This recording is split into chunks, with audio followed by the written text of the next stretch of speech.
అనకాపల్లి జిల్లా నక్కపల్లి మండలం రాజయ్యపేటలో విశాఖ ఉక్కు కంటే అతిపెద్ద ప్లాంట్ రాబోతుందన్నారు సీఎం చంద్రబాబు. ఉత్తరాంధ్రలోని నక్కపల్లిలో సరికొత్త చరిత్ర రాయబోతున్నామన్నారు. ఆర్సిలర్ స్టీల్ ప్లాంట్ పెట్టుబడి ఒక గొప్ప మలుపు కాబోతుందని ఆశాభావం వ్యక్తం చేశారు. Arcelor Mittal Nippon steel India plant కు సీఎం శంకుస్థాపన చేశారు. ప్రపంచ సత్తా చాటి చెప్పే ప్రాజెక్ట్ ఈ స్టీల్ ప్లాంట్ అని ప్రధాని మోదీ సహకారంతోనే ప్లాంట్ ఏర్పాటు సాధ్యమైందన్నారు. స్టీల్ ప్లాంట్ ఏర్పాటులో మంత్రి లోకేష్ కృషి ఎంతో ఉందన్నారు. ప్లాంట్ ఏర్పాటుతో ఉత్తరాంధ్ర రూపురేఖలు మారబోతున్నాయని ఆశాభావం వ్యక్తం చేశారు. ఏపీలో అభివృద్ధి, సంక్షేమం, సుపరిపాలన అందిస్తున్నామన్నారు. కేంద్ర సహకారంతోనే అభివృద్ధి సాధ్యమవుతోందన్నారు. పవన్ ఆలోచనకు అనుగుణంగానే తాము ముందుకు వెళ్తున్నామని, కూటమిలో ఎవరూ తప్పు చేసినా ఖండిస్తామని జనసేన నేత గాదె వెంకటేశ్వరరావు అన్నారు. చిరంజీవి ఇటీవల చేసిన పక్క రాష్ట్రం అంటూ ఏపీపై చేసిన వ్యాఖ్యలను తప్పుపట్టే వారిపై ఆయన ఆగ్రహం వ్యక్తం చేశారు. విధి నిర్వహణలో మరణించిన కార్మికుల కుటుంబాలకు అండగా ఉంటామని తెలంగాణ సీఎం రేవంత్ రెడ్డి హామీ ఇచ్చారు. విద్యుత్ శాఖలో పనిచేస్తూ విధి నిర్వహణలో మరణించిన వారి కుటుంబాలకు ₹1 కోటి చొప్పున ప్రమాద బీమా చెక్కులు సీఎం రేవంత్ రెడ్డి అందించారు. బాధిత కుటుంబాలను ఆదుకునేందుకు ముందుకొచ్చిన భట్టి విక్రమార్కను సీఎం అభినందించారు. 6 నెలల్లో మున్సిపల్ ఎన్నికలు నిర్వహిస్తామన్నారు మంత్రి నారాయణ. కాకినాడ జిల్లా పిఠాపురంలో మంత్రి పర్యటించారు. పిఠాపురంలో 60, గొల్లపురంలో 80 కోట్లలో అమృత్ పథకం ద్వారా తాగునీరు సమస్య పరిష్కారానికి చర్యలు చేపడతామన్నారు. వచ్చే 2 ఏళ్లలో ప్రతి ఇంటికి కుళాయి ద్వారా స్వచ్ఛమైన మంచినీటిని అందిస్తామన్నారు. ఇళ్లలో వాడిన నీటిని ట్రీట్ చేసి బయటకు పంపించేలా పిఠాపురానికి 14, గొల్లపురంలో 8 కోట్లతో ఏర్పాటు చేశామన్నారు. పార్కులు, వీధి లైట్లు 100% పూర్తి చేస్తామన్నారు. ఆస్తుల విషయంలో తనకు మాట్లాడాలని లేదని, కానీ వైసీపీ నేతలు ఇంకా కుక్కల వలె మొరుగుతున్నారని ఏపీసీసీ చీఫ్ షర్మిల విమర్శించారు. గోబెల్స్ ప్రచారం ఆపాలని, పదే పదే దీనిపై మాట్లాడొద్దని కూడా చెప్పినట్టు షర్మిల అన్నారు. అయినా అసత్య ప్రచారాలను మానడం లేదన్నారు. పెట్టుబడులపై తెలంగాణ శాసనమండలిలో మంత్రి శ్రీధర్ బాబు క్లారిటీ ఇచ్చారు. టీజీ ఐపాస్ ద్వారా 3,903 నూతన పరిశ్రమలకు క్లియరెన్స్ ఇచ్చామన్నారు. మరో 1,164 యూనిట్లకు అనుమతుల ప్రక్రియ కొనసాగుతుందన్నారు. టీజీ ఐపాస్ ద్వారా 1,05,960 మందికి ఉపాధి అవకాశాలు కల్పించాలని ఎమ్మెల్సీ మధుసూదనాచారి అడిగిన ప్రశ్నకు శ్రీధర్ బాబు సమాధానమిచ్చారు. తెలంగాణ అసెంబ్లీ ముందు తీవ్ర ఉద్రిక్తత ఏర్పడింది. అసెంబ్లీని మట్టుడించేందుకు బీజేపీ శ్రేణులు ప్రయత్నించడంతో పోలీసులు అడ్డుకున్నారు. బీజేపీ కార్యకర్తలు దశలవారీగా అసెంబ్లీ ముట్టడికొచ్చారు. దీంతో పోలీసులకు బీజేపీ శ్రేణులకు మధ్య వాగ్వివాదం జరిగింది. అసెంబ్లీ ముట్టడికి ప్రయత్నించిన బీజేపీ రాష్ట్ర అధ్యక్షుడు రామచందర్తో పాటు పలువురు నేతల్ని పోలీసులు అరెస్ట్ చేశారు.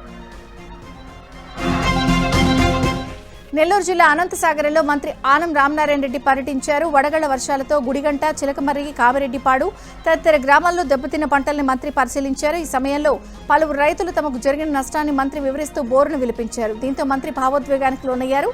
పంట నష్టంపై నివేదిక తయారు చేసి ప్రభుత్వం దృష్టికి తీసుకువెళ్లి నష్టపరిహారాన్ని అందిస్తామని హామీ ఇచ్చారు. సిద్దిపేట జిల్లా దుబ్బాకలోని పెదగండ్లవల్లిలో నీటి కష్టాలపై ఏబీఎన్ ఆంధ్రజ్యోతి కథనానికి ఎమ్మెల్యే కొత్త ప్రభాకర్ రెడ్డి స్పందించారు. ఈ అంశాన్ని ఆయన అసెంబ్లీలో ప్రస్తావిస్తూ ఇర్కోడ్ లిఫ్ట్ ఇరిగేషన్ పరిధిలోని 21 గ్రామాల్లోని 17,377 ఎకరాలకు సాగునీరు అందించేలా నిధులు మంజూరు చేయాలని మంత్రి ఉత్తమ్ కుమార్ రెడ్డిని కోరారు. నియోజకవర్గ సాగునీటి సమస్యలను పరిష్కరించాలని విన్నవించారు. శెట్టి బలిజ సంక్షేమ సంఘం స్థాపకులు దొమ్మేటి వెంకటరెడ్డికి ఏపీ సీఎం చంద్రబాబు నివాళులర్పించారు.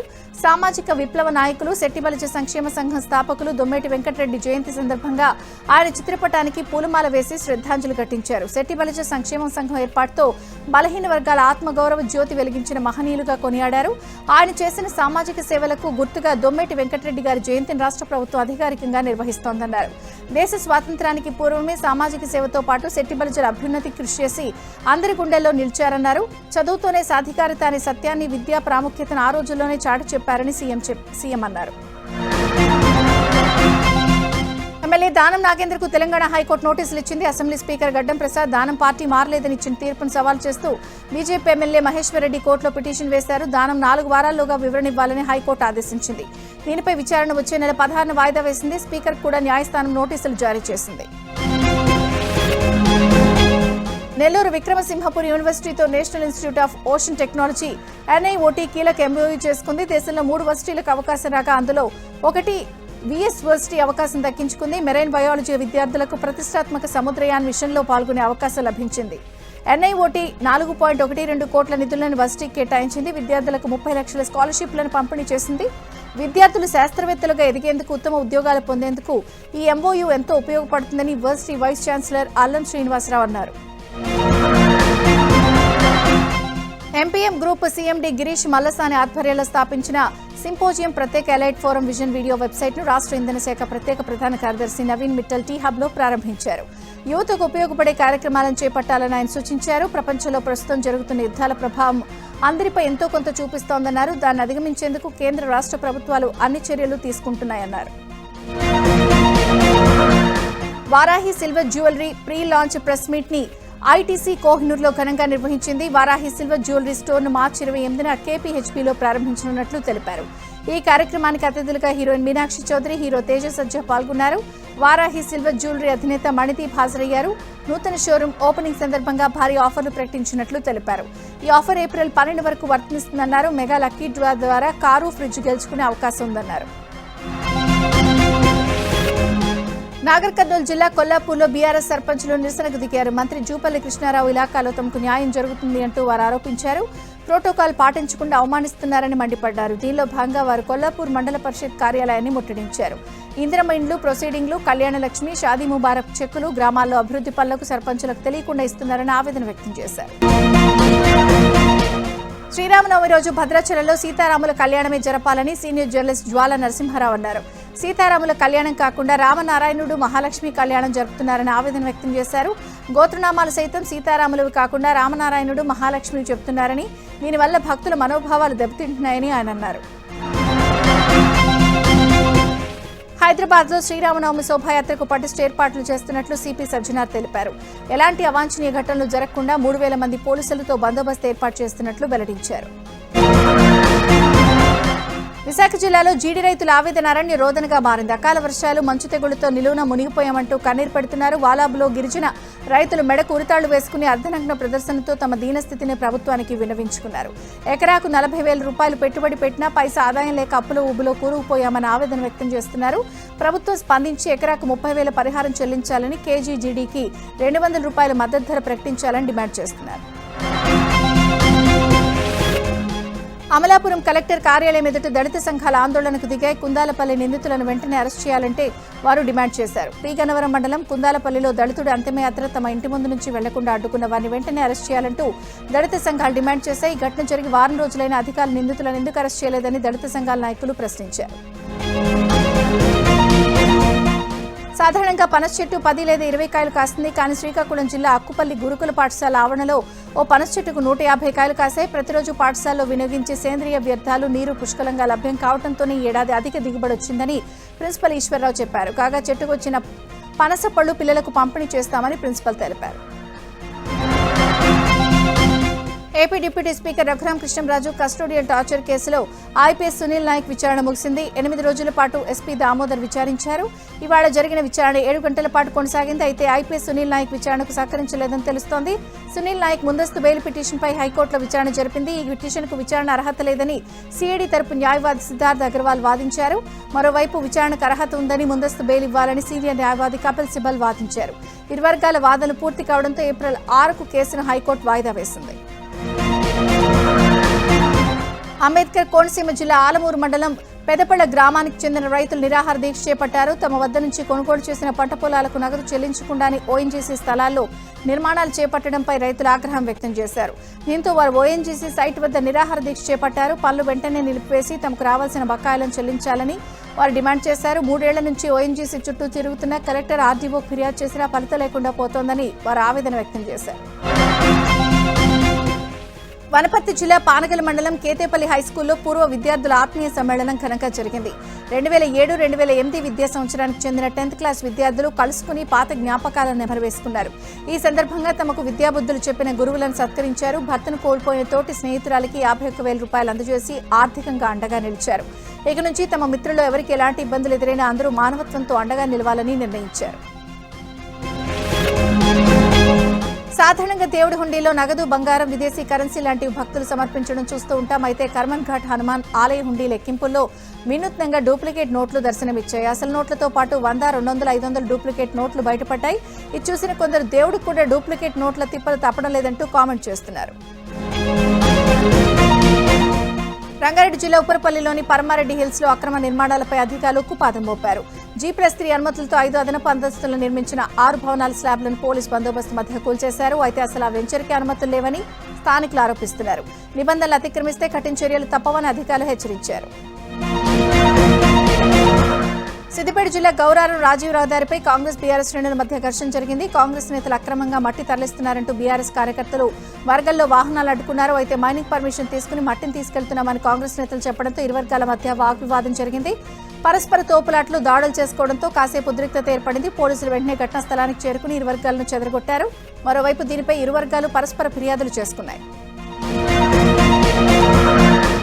మార్కాపురం జిల్లా హసనాబాద్ జాతీయ రహదారిపై నిర్మించిన టోల్గేట్ వద్ద గ్రామస్తులు రాస్తారోకో నిర్వహించారు. తమ రెవెన్యూ పరిధిలో నిర్మించిన టోల్గేట్ కు జమ్మిదోర్నాల టోల్గేట్ అని బోర్డు పెట్టడంపై ఆగ్రహం వ్యక్తం చేశారు. రోడ్డుపై బైఠాయించడంతో ట్రాఫిక్ కు తీవ్ర అంతరాయం ఏర్పడింది. రంగంలోకి దిగిన పోలీసులు గ్రామస్తులకు నచ్చజెప్పారు. టోల్గేట్ సిబ్బంది జమ్మిదోర్నాల పేరున్న బోర్డును పక్కన పెట్టారు. దీంతో పరిస్థితి సద్దుమణిగింది. శ్రీకాకుళం జిల్లా రణస్థలంలో సామాజిక బహిష్కరణ కలకలం రేపింది. భూ రికార్డులు తారుమారు నెపంతో కొండ ములగాంకు చెందిన బైరెడ్డి అప్పలదాస్ కుటుంబంపై గ్రామ పెద్దలు ఈ నిర్ణయం తీసుకున్నారు. దండోరా వేయించి ఎవరు వారితో మాట్లాడకూడదని, పనులకు పిలవకూడదని ఆంక్షలు విధించారు. అయితే బహిష్కరణ చట్టవిరుద్ధమని, దీనిపై ప్రజల్లో అవగాహన కల్పిస్తామని అధికారులు స్పష్టం చేశారు. కృష్ణా జిల్లా మచిలీపట్నం కోర్టుకు బాంబు బెదిరింపు కలకలం రేపింది. కోర్టులో బాంబు పెట్టినట్లు జిల్లా న్యాయాధికారి అకంతకుల నుంచి మెయిల్ రావడంతో పోలీసులు అలర్ట్ అయ్యారు. కోర్టు పరిసరాలను క్షుణ్ణంగా తనిఖీ చేస్తున్నారు. హైదరాబాద్ శివార్లోని అత్తాపూర్లో దొంగలు రెచ్చిపోయారు. జలాలాబాబా నగర్లో ఓ వ్యాపారి ఇంట్లో చోరీ చేశారు. 20 లక్షల నగదు, నగలెత్తికెళ్లారు. సీసీ ఫుటేజ్లో చోరీ దృశ్యాలు రికార్డయ్యాయి. భద్రాద్రి కొత్తగూడెం జిల్లా పాల్వంచ మండలం రంగాపురం గ్రామంలో క్షుద్ర పూజలు కలకలం రేపాయి. స్థానిక ప్రాథమిక పాఠశాల గేట్ ఎదురుగా అర్ధరాత్రి గుర్తు తెలియని వ్యక్తులు ఈ పూజలు నిర్వహించినట్లు అనుమానిస్తున్నారు. ఉదయం పాఠశాల గేటు ముందు కోసిన నిమ్మకాయలు, బొగ్గు, కొబ్బరికాయలు, పసుపు, కుంకుమలు వంటి పూజా సామాగ్రి ఆనవాళ్లు కనిపించడంతో గ్రామస్తులు ఆందోళనకు గురయ్యారు. చిన్నపిల్లలు చదువుకునే పాఠశాల ముందు ఇలాంటి క్షుద్ర పూజలు నిర్వహించడంతో విద్యార్థుల తల్లిదండ్రులు, గ్రామస్తులు భయాందోళనకు గురయ్యారు. ఇలాంటి పనులకు పాల్పడే వారిపై కఠిన చర్యలు తీసుకోవాలని గ్రామస్తులు అధికారులను కోరుతున్నారు. రంగారెడ్డి జిల్లా మైలార్దేవపల్లిలోని హుక్కా సెంటర్పై పోలీసులు మెరుపు దాడి చేశారు. గుట్టుచప్పుడు కాకుండా హుక్కా నిర్వహిస్తున్న 10 మందిని అదుపులోకి తీసుకున్నారు. హుక్కా పరికరాలు, ఫ్లేవర్ టొబాకో పదార్థాల సామాగ్రి స్వాధీనం చేసుకున్నారు. పోలీసులు కేసు నమోదు చేసి దర్యాప్తు చేస్తున్నారు. సిద్దిపేటలోని పలు హోటళ్లపై సివిల్ సప్లై ఎన్ఫోర్స్మెంట్ అధికారులు ఆకస్మిక దాడులు నిర్వహించారు. ఈ దాడుల్లో 14 హోటళ్లలో 24 డొమెస్టిక్ సిలిండర్లను సీజ్ చేశారు. నిబంధనలకు విరుద్ధంగా హోటళ్లలో వంట గ్యాస్ వినియోగిస్తున్నట్లు సివిల్ సప్లై అధికారి తనుజు తెలిపారు. అక్రమంగా హోటళ్లలో వాడుతున్న డొమెస్టిక్ సిలిండర్లను సీజ్ చేసి హోటల్ యాజమాన్యంపై కేసులు నమోదు చేసినట్లు తెలిపారు. అక్రమంగా డొమెస్టిక్ సిలిండర్లను దాబాలకు, హోటళ్లకు సప్లై చేస్తే గ్యాస్ ఏజెన్సీలపై చర్యలు తీసుకుంటామని అధికారులు హెచ్చరించారు. సికింద్రాబాద్ రైల్వే స్టేషన్లో గంజాయి స్మగ్లింగ్ ర్యాకెట్ గుట్టురట్టయింది. ఒడిశా నుంచి ఢిల్లీకి తరలిస్తున్న 10 కిలోల గంజాయిని పోలీసులు స్వాధీనం చేసుకున్నారు.